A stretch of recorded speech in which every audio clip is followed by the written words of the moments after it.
The alert on my phone came at 2:47 a.m., trust account balance, $118,432. I stared at the number, my heart sinking. That account should have had close to $500,000. My father's entire life savings, his retirement, his security, everything he'd worked 50 years to build. Gone. And I had a sinking feeling I knew exactly who had access to move that money. My name is Sarah Mitchell. I'm 35, a pharmaceutical sales rep in Portland, and for the past 3 years, I'd been watching my father slip away into the fog of early-onset dementia. At 78, Dad still had good days where he'd remember my childhood, tell stories about building his construction company from nothing, talk about Mom before she passed. But the bad days were getting more frequent. Numbers confused him. Dates mixed together. And money? Money had become an abstract concept he could no longer manage. That's why 3 years ago, we'd made the decision to put Uncle Tom in charge of Dad's finances. Uncle Tom, my father's younger brother, had been a financial advisor for 30 years. He had all the right credentials, the fancy downtown office, the client testimonials. More importantly, he was family. Dad trusted him completely. Tommy will take care of everything, Dad had said, signing the power of attorney with a shaking hand. He's always been the smart one with money. I'd had my doubts even then. Uncle Tom drove a Mercedes he couldn't quite afford. His wife wore jewelry that seemed beyond their means. But Dad was insistent, and honestly, I didn't have the expertise to manage a trust fund. I was good at selling pharmaceuticals to doctors, not managing investment portfolios. So I'd agreed, with one condition. I got monthly statements sent to my email. Just to keep an eye on things. For Dad's protection. For the first year, everything looked fine.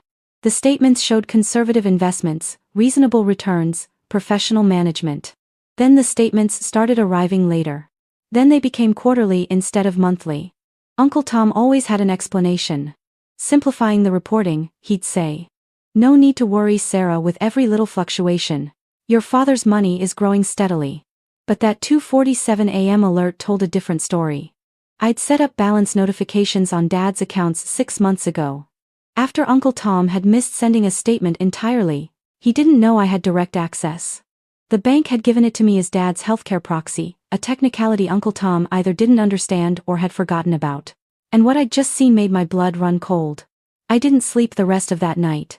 By 6 a.m., I was sitting at my kitchen table with 3 years of statements spread out in front of me, a yellow legal pad, and a calculator. I started with the beginning balance. $487,000. Then I traced every transaction, every withdrawal, every transfer. The pattern emerged slowly, like a photograph developing in chemicals. Small amounts at first. $5,000 here. $3,000 there. Always below the $10,000 reporting threshold. Always with vague descriptions. Investment rebalancing. Fee adjustment. Portfolio optimization. But when I added them all up, they told a different story. Over 36 months, $368,000 had been moved out of Dad's trust account. Not invested elsewhere. Not in bonds or stocks or any legitimate financial instrument. Just gone. My hands were shaking as I pulled up Uncle Tom's personal social media. There was the trip to Cabo last year. The new boat. The country club membership. The renovated kitchen in their house. All things he'd mentioned casually at family dinners, always with some explanation about a good bonus year or Susan's inheritance from her aunt. But Susan's aunt had died broke. I knew because I'd been at the funeral. I made copies of everything. Then I called the bank at exactly 9 a.m. when they opened. Pacific Trust and Investment, how may I help you? This is Sarah Mitchell. I need to speak with someone about my father's trust account. And money? Money had become an abstract concept he could no longer manage. That's why 3 years ago, we'd made the decision to put Uncle Tom in charge of Dad's finances.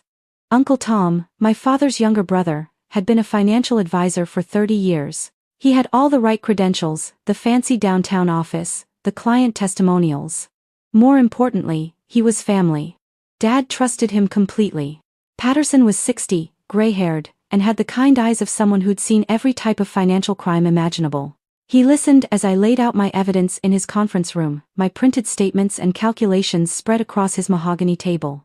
Miss Mitchell, I need to ask you some difficult questions. Is there any possibility your father authorized these transfers? My father has dementia, Mr. Patterson. Some days he doesn't remember what year it is. He couldn't authorize a grocery purchase, let alone $300,000 in transfers. And your uncle has power of attorney? Yes. Which I'm guessing he's been using to authorize transactions my father would never have approved if he was in his right mind. Mr. Patterson's expression darkened. That would constitute financial exploitation of a vulnerable adult. It's a serious crime in Oregon, Miss Mitchell. If what you're showing me is accurate, your uncle hasn't just committed theft. He's committed elder abuse. The words hung in the air. Elder abuse. My uncle. My father's brother. The man who'd bounced me on his knee when I was 5, who'd taught me to ride a bike, who'd given the toast at my college graduation about how proud he was of his favorite niece. What do I do? I asked. You document everything. You involve law enforcement. He couldn't authorize a grocery purchase, let alone $300,000 in transfers. And your uncle has power of attorney? Yes. Which I'm guessing he's been using to authorize transactions my father would never have approved if he was in his right mind. Mr. Patterson's expression darkened. That would constitute financial exploitation of a vulnerable adult. It's a serious crime in Oregon, Miss Mitchell. And you prepare for your family to be very, very angry with you. He was right about that last part. But first, I needed to confront Uncle Tom. I needed to hear him explain. Some part of me still hoped there was a legitimate explanation, that I'd misunderstood something, that my uncle wasn't a thief who'd stolen from his own brother while that brother's mind was failing. I called him that afternoon. Uncle Tom? It's Sarah. I need to talk to you about Dad's account. Patterson was 60, gray-haired, and had the kind eyes of someone who'd seen every type of financial crime imaginable. He listened as I laid out my evidence in his conference room, my printed statements and calculations spread across his mahogany table. Miss Mitchell, I need to ask you some difficult questions. Is there any possibility your father authorized these transfers? My father has dementia, Mr. Patterson. Some days he doesn't remember what year it is. Really? Because I called Pacific Trust. They have no record of any investments. The money was withdrawn, Uncle Tom. Transferred to your personal accounts. I have the routing numbers. That's when his expression changed. The avuncular warmth drained away, replaced by something calculating. You've been snooping in private accounts? I have access as Dad's healthcare proxy. Which you would know if you'd actually read the documentation you were so eager to have Dad sign. He stood up, tried to make himself bigger. Sarah, you need to understand something. Your father has more money than he'll ever need. He's not going to live forever. The nursing home costs are covered. What does it matter if I borrowed a little to handle some temporary cash flow issues? Borrowed? You stole $368,000 and call it borrowing? It's not stealing when it's family money. Family helps family. Your father would want me to have it if he understood the situation. There it was. The entitled logic that let him sleep at night. What situation, Uncle Tom? The situation where you're gambling? Because I did some more digging. Those investment rebalancing withdrawals? They coincide with your trips to the casino. Every single one. His face flushed red. You have no idea what you're talking about. Spirit Mountain Casino. Chinook Winds. Even a trip to Vegas in March. I have your credit card statements from the divorce proceedings when Aunt Susan left you last year. Want to know what else I have? Screenshots of your online gambling accounts. You're not as tech-savvy as you think, Uncle Tom. When you use Dad's iPad to place bets and forget to log out, it leaves a trail. Sarah, you're making this into something it's not. This is a private family matter. Your father wouldn't want you involving outsiders. My father wouldn't want his brother stealing his entire life savings to feed a gambling addiction. Uncle Tom's voice dropped, became almost threatening. You need to think very carefully about what you're doing. If you make accusations, you'll tear this family apart. Your cousins, your aunts, everyone will know you're the one who caused problems. Is that really what you want?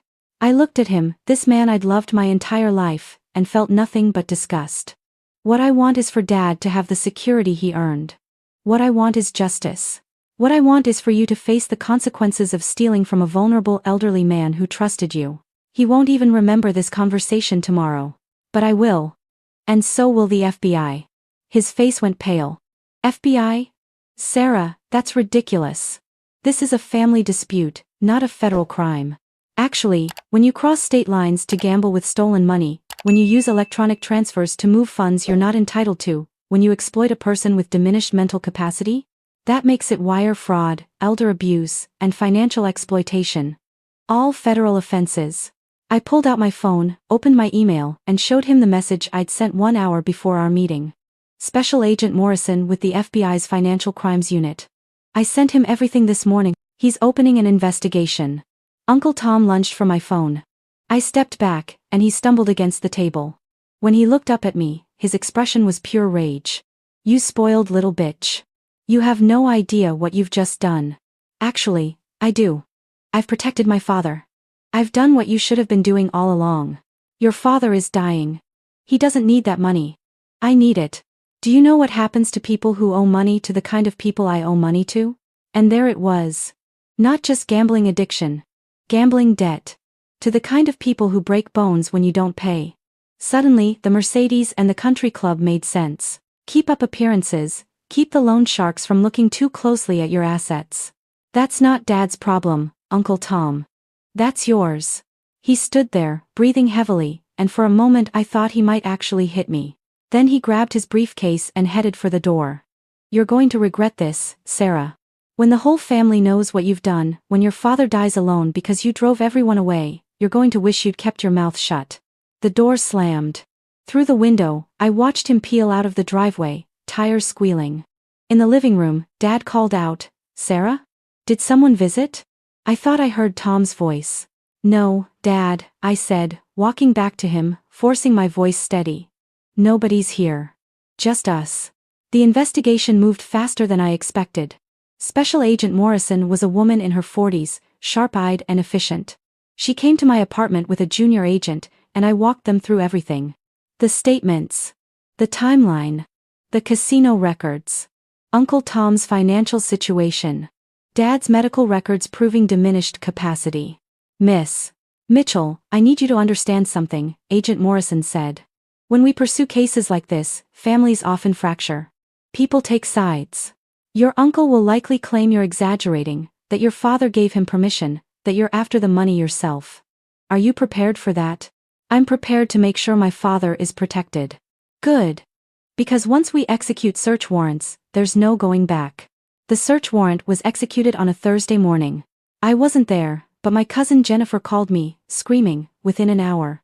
FBI agents are at my parents' house. They're going through everything. What did you do, Sarah? I reported a crime, Jennifer. Your father stole almost $400,000 from my dad. That's bullshit. Dad would never.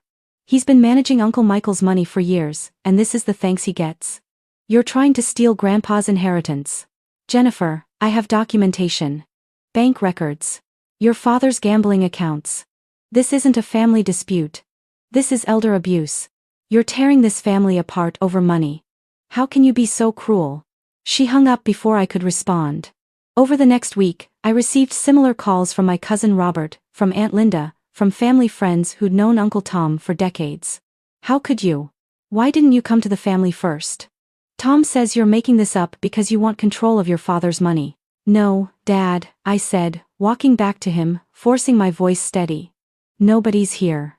Just us. The investigation moved faster than I expected. Special Agent Morrison was a woman in her 40s, sharp-eyed and efficient. She came to my apartment with a junior agent, and I walked them through everything. The statements. The timeline. The casino records. Uncle Tom's financial situation. Dad's medical records proving diminished capacity. Miss. They found a pattern going back 5 years, starting small and growing bolder as Dad's dementia worsened and Uncle Tom realized no one was checking his work. But then they found something else. Something I hadn't known to look for. Agent Morrison called me on a Friday evening 3 weeks into the investigation. Miss Mitchell. I need you to sit down for this. We've identified 2 additional victims. Your uncle had financial power of attorney for 2 other elderly clients. He was doing the same thing to them. I felt the room tilt. What? Mrs. Dorothy Chen, 83, diagnosed with Alzheimer's. Missing $127,000 from her investment account. Miss Harold Webster, 76, suffered a stroke 2 years ago, with resulting cognitive impairment. Missing $94,000. Both clients trusted your uncle to manage their finances.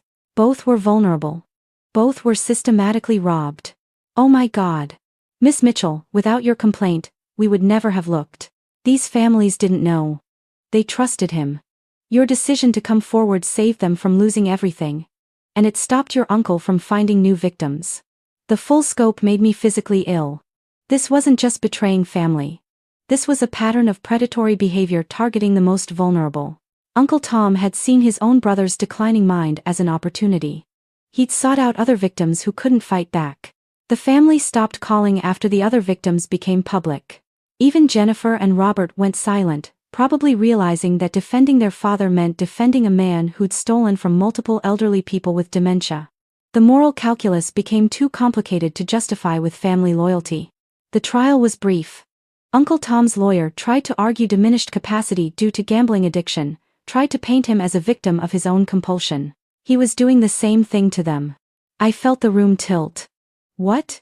Mrs. Dorothy Chen, 83, diagnosed with Alzheimer's. Missing $127,000 from her investment account. Miss Harold Webster, 76, suffered a stroke 2 years ago, with resulting cognitive impairment. Missing $94,000. Both clients trusted your uncle to manage their finances. Both were vulnerable. Both were systematically robbed. Oh my God. Miss Mitchell, without your complaint, we would never have looked.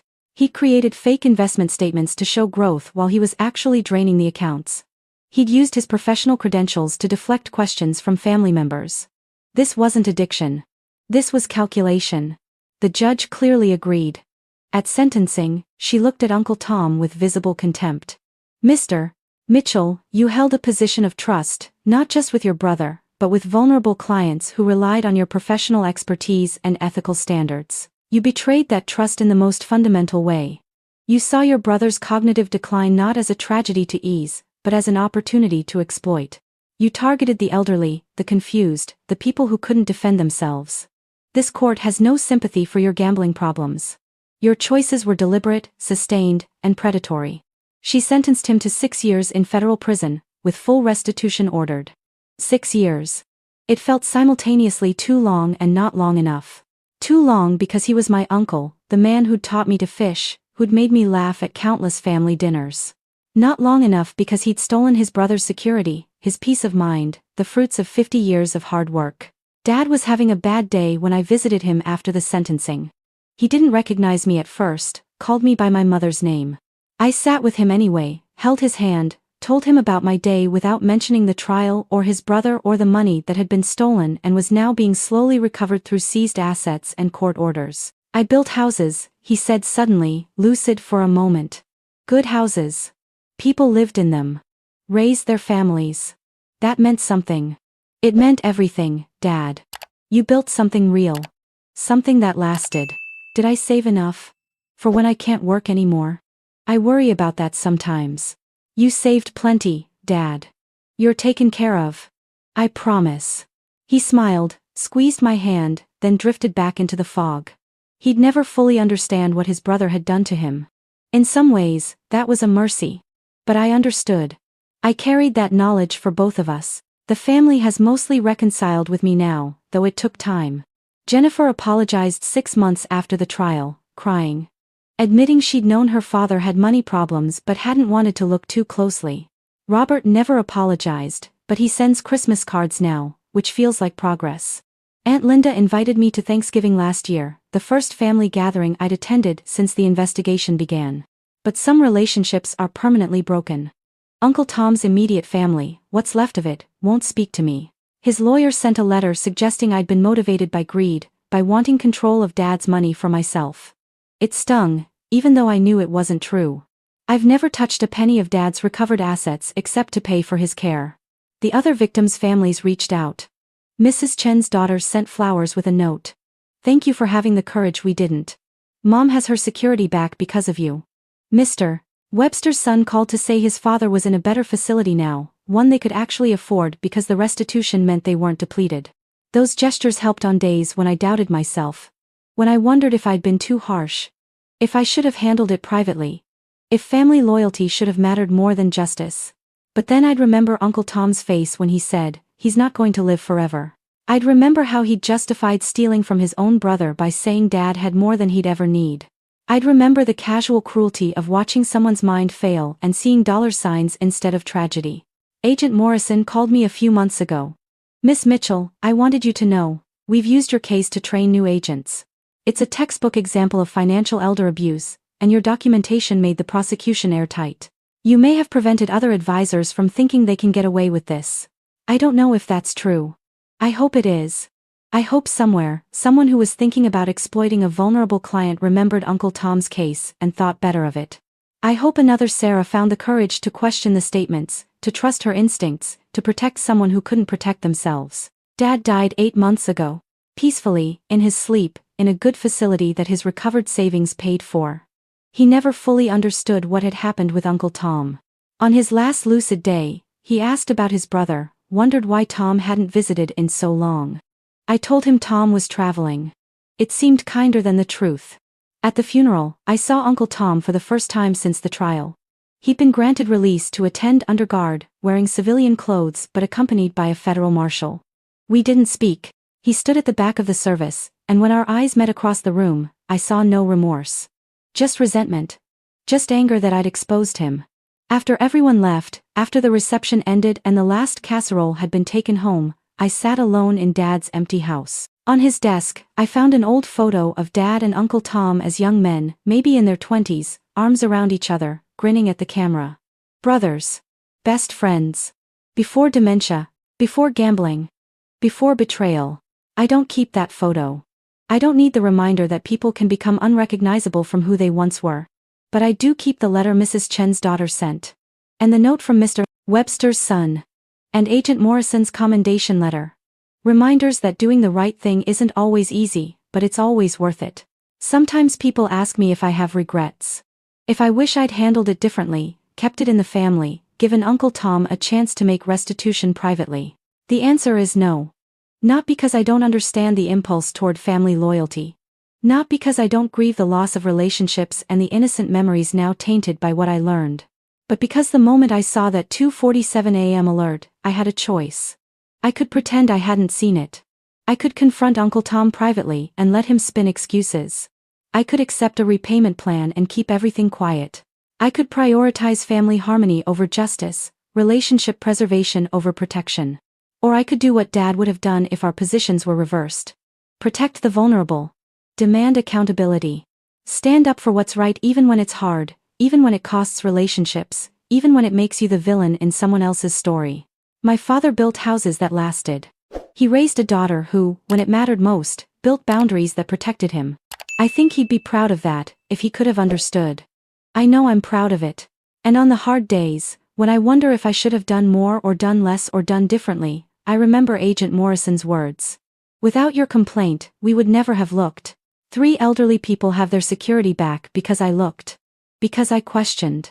Because I chose justice over comfort. And if that makes me the family member who destroyed the peace, so be it. Peace built on exploitation isn't peace at all. It's complicity. My name is Sarah Mitchell. My uncle stole nearly $400,000 from my father and 2 other vulnerable elderly people. He thought family loyalty would protect him. He thought cognitive impairment made his victims powerless. He was wrong on both counts. And I'd make the same choice again tomorrow. Because the people who tell you that family money should help family are often the same people who believe stealing is acceptable as long as the victim can't fight back. And the people who tell you to handle abuse privately are often the same people who benefit from silence. But silence protects predators. Questions protect victims. And sometimes, being a good daughter means being a terrible niece. I can live with that. What I couldn't live with was watching my father robbed and doing nothing. So I did something. I asked questions. I kept records. I called the FBI. And in the end, justice wasn't just served, it was documented, prosecuted, and used to protect others. That's worth more than any family dinner could ever be.